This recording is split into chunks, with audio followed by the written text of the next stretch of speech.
புகழேன் பொது வருகையிலே நாம் நெஞ்சங்கள் நிறைகின்றன.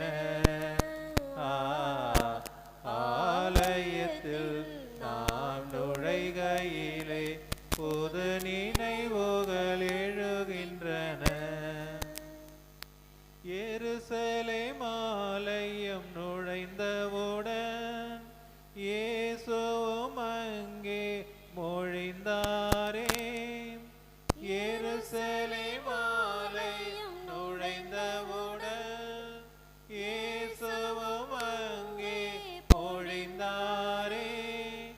என் வீடு இது என் ஜெப வீடு, கல்வர்கள் குகையாயாக்காதே.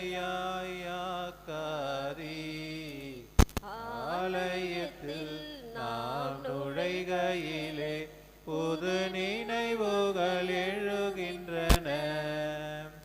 அந்த நினை